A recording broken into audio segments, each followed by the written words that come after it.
Stone age से लेकर आज की मॉडर्न एज तक जैसे जैसे इंसान इवॉल्व होते आए हैं वैसे उनके लड़ाई करने के तौर तरीके भी इवॉल्व होते आए हैं। अगर स्टोन एज में देखा जाए तो stone spear, bow and arrow और एक्सेस जैसी हथियारों से जंग लड़ा जाता था।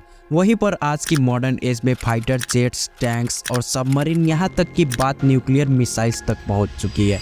एंटी डिफेंस टेक्नोलॉजी की मदद से एक बार के लिए टैंक्स और फाइटर जेट से तो बचा जा सकता है, पर सबमरीन एक ऐसी वेपन टेक्नोलॉजी है जिससे बच पाना करीब करीब नामुमकिन है। आज की इस वीडियो में हम जानेंगे आखिर एक सबमरीन में क्या टेक्नोलॉजी यूज होता है कि उसको ट्रेस कर पाना करीब करीब नामुमकिन होता है। कैसे एक सबमरीन पानी के अंदर रहकर ही हिरोशिमा और नागासाकी से भी बड़ा तबाही मचा सकता है। आमतौर पे एक न्यूक्लियर सबमरीन अपने छुपे रहने की एबिलिटी से डेंजरस होती है, पर उसको मजीद डेंजरस बनाती है उसमें रखी जाने वाली न्यूक्लियर मिसाइल्स। आप लोगों को लग रहा होगा ये क्या बात हुई, न्यूक्लियर सबमरीन और न्यूक्लियर मिसाइल्स एक ही तो बात है, पर असल में इन दोनों में जमीन आसमान का फर्क है। न्यूक्लियर मिसाइल्स के बारे में जानने से पहले आखिर एक सबमरीन काम कैसे करता है ये जान लेते हैं। सभी सबमरीन्स एक बेसिक प्रिंसिपल पर काम करती है जिसे आर्किमिडीज प्रिंसिपल के नाम से जाना जाता है। अगर हम बात करें आर्किमिडीज प्रिंसिपल की तो ये एक सिंपल सा कंसेप्ट है जिसे हम लोगों ने स्कूल में भी पढ़ा है। जब भी कोई ऑब्जेक्ट पानी के अंदर डूबता है तो उसके ऊपर एक फोर्स लगता है जिसे बोयंट फोर्स कहा जाता है, और वो फोर्स उतना ही होता है जितना पानी उस ऑब्जेक्ट की वजह से डिस्प्लेस होता है। जब सबमरीन का वजन उतना ही होता है जितना उसने पानी डिस्प्लेस किया होता है, तब सबमरीन एक न्यूट्रल पोजीशन पर तैर सकती है। इसी काम के लिए सबमरीन्स में बैलेस्ट टैंक को यूज में लाया जाता है। यूँ माने कि बैलेस्ट टैंक का काम बस इतना होता है कि इसकी मदद से सबमरीन को पानी के भीतर या सतह पर तैराया जाता है। एक सबमरीन को नीचे ले जाने के लिए इन्हीं बैलेस्ट टैंक्स में पानी भरा जाता है, जिससे सबमरीन्स की वजन बढ़ती है और ये पानी के अंदर डूबता है। वहीं पर सबमरीन्स को ऊपर सतह पर लाने के लिए ठीक इसका उल्टा किया जाता है। इन बैलेस्ट टैंक्स की पानी को निकालकर गैस भरा जाता है जिससे इसकी वजन कम होती है और ये पानी के ऊपर फ्लोट करने लगता है।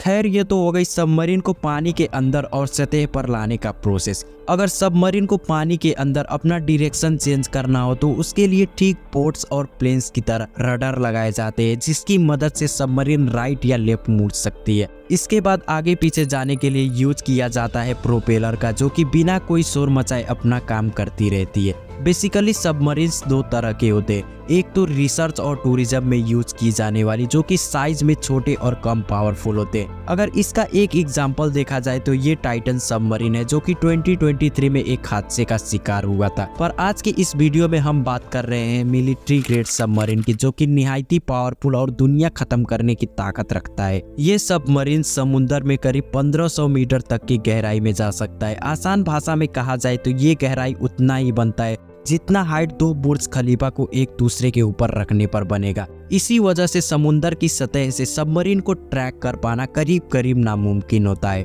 अब सवाल ये पैदा होता है कि इतने गहरे समुद्र में जहां सूरज की किरणें तक नहीं पहुंचती, वहां सबमरीन्स रास्ता कैसे ढूंढते हैं। एक सबमरीन के लिए ये सब मुमकिन हो पाता है सोनार टेक्नोलॉजी की मदद से। आमतौर पे सोनार टेक्नोलॉजी साउंड पर या यूं कहे आवाज़ पर रिलाई करती है, और ये सोनार टेक्नोलॉजी भी मोटे मोटे तौर पर दो तरह की होती है। एक तो एक्टिव सोनार जिसमें सबमरीन से आवाज़ निकाली जाती है और जब वो आवाज़ पानी के अंदर ट्रैवल करते हुए किसी चीज़ से टकरा कर वापस आती है तो उस टाइम से डिस्टेंस को कैलकुलेट किया जाता है, जिससे सबमरीन का लोकेशन और आगे क्या चीज़ है उसका मालूम चलता है। और दूसरी है पैसिव सोनार जिसमें सबमरीन से कोई आवाज़ नहीं निकाला जाता, बल्कि इनिमी सबमरीन के इंजन की आवाज़ या प्रोपेलर की आवाज़ को डिटेक्ट किया जाता है, जिससे इनिमी सबमरीन का लोकेशन पता चलता है। हालांकि इस सोनार टेक्नोलॉजी से मरीन्स लाइफ पे भी असर पड़ता है, जैसे व्हेल्स और डॉल्फिन्स भी सोनार का यूज करती है एक दूसरे से कम्युनिकेट करने के लिए। तो इसी के चलते कुछ सबमरीन्स में नई टेक्नोलॉजी यूज करने की कोशिश करी जा रही है, जैसे कि लाइडार टेक्नोलॉजी या यूं कहे light detection and ranging technology. इस टेक्नोलॉजी में लाइट का यूज किया जाता है डिस्टेंस को मेजर करने के लिए। ये टेक्नोलॉजी आपको कई लेटेस्ट स्मार्टफोन्स में भी मिल जाती है आज की डेट में। और दूसरा है राडार टेक्नोलॉजी या यूं कहे radio detection and ranging technology. आमतौर पे शिप्स और एरोप्लेन में इसी टेक्नोलॉजी का यूज किया जाता है। रेडियो वेव वेव्स की मदद से डिस्टेंस मेजर किया जाता है, पर बदकिस्मती से पानी के अंदर रेडियो वेव्स ज़्यादा दूर तक ट्रैवल नहीं कर पाती। इसी वजह से सबमरीन में इसका यूज़ ना के बराबर होता है। और तीसरा है मैग्नेटिक एनोमली डिटेक्शन MRS, जिस पे अभी भी खोज जारी है। हालांकि ज़्यादातर सबमरीन सोनार टेक्नोलॉजी ही यूज करती है, इसीलिए सबमरीन के चारों तरफ कईयों सोनार सेंसर्स लगे होते हैं। ये सोनार सेंसर्स लगातार अपनी काम करती रहती है, जिससे सबमरीन के अंदर बैठे क्रू मेंबर्स को बाहर की सभी इंफॉर्मेशन मिलती रहती है। अगर हम बात करें सबमरीन के इंटरनल पार्ट की, तो आमतौर पर एक मिलिट्री सबमरीन में 3 लेवल्स होते हैं, जो कि 3 डिफरेंट डेक में डिवाइडेड होते हैं।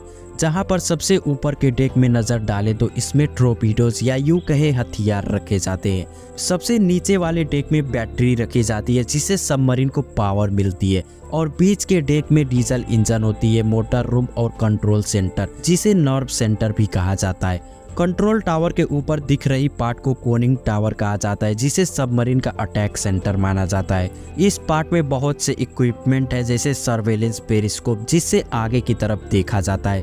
इलेक्ट्रिक एंटीनास भी इसी पार्ट में मौजूद होती है। और इस पार्ट की सबसे खास बात, एक सबमरीन के अंदर घुसने और बाहर निकलने का दरवाजा भी इसी पार्ट में मौजूद होता है। अब बात कर लेते हैं सबमरीन की पावर सोर्स की, जिसमें ज़्यादातर 2 तरह की सबमरीन होती है।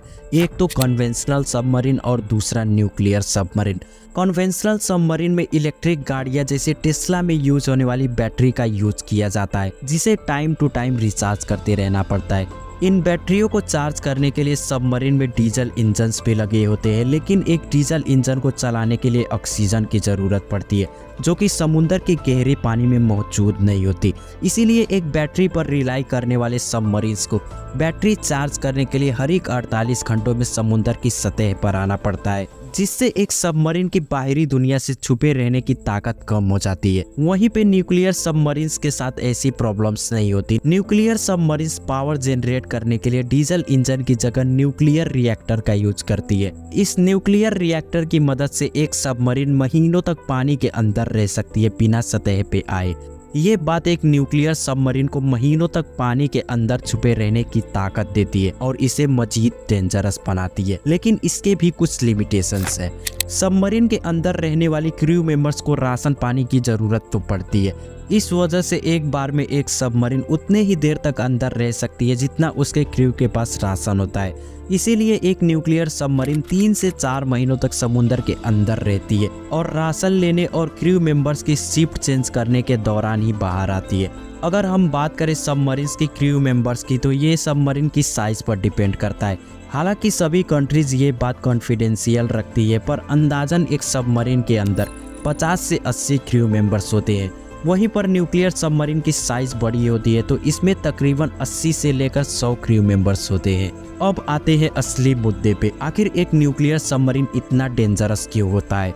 कौन सी चीज इसको इतना भयानक बनाती है? तो जैसे हम लोगों ने पहले भी जाना कि एक सबमरीन बिना किसी को नजर आए महीनों तक समुद्र के अंदर छुपी रह सकती है। अब तक इंसानों द्वारा बनाई गई सबसे खतरनाक हथियारों में से एक ट्राइडेंट 2 मिसाइल है, जो कि सबमरीन लॉन्च्ड बैलिस्टिक मिसाइल्स यानी कि SLBM की कैटेगरी में आती है। इन SLBMs की एस्टिमेटेड यील्ड या आसान लफ्जों में कहे तो डैमेज कैपेसिटी 475 किलो टन होती है। अगर इसे कंपेयर करें हिरोशिमा और नागासाकी पे गिराई गई न्यूक्लियर बॉम्ब से, तो इसकी यील्ड सिर्फ 12 से 13 किलो टन ही थी। अगर एक SLBM इतना डैमेज पहुंचा सकती है, तो इमेजिन करें एक न्यूक्लियर सबमरीन में तकरीबन 24 ऐसी मिसाइल्स होती है, जो कि दुनिया भर के ओशन में फैली हुई हैं। ऐसे न्यूक्लियर सबमरीन कुल 6 कंट्रीज के पास है, जिनमें यूनाइटेड स्टेट्स, रसिया, यूनाइटेड किंगडम, फ्रांस, चाइना और इंडिया भी शामिल है।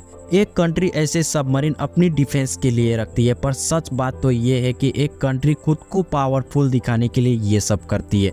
क्या पता वर्ल्ड वार 3 की शुरुआत एक सबमरीन से भी हो सकती है। एक कंट्री की छोटी गलती से कुछ भी हो सकता है। उम्मीद है आप लोगों को वीडियो पसंद आया होगा। Don't forget to share and subscribe.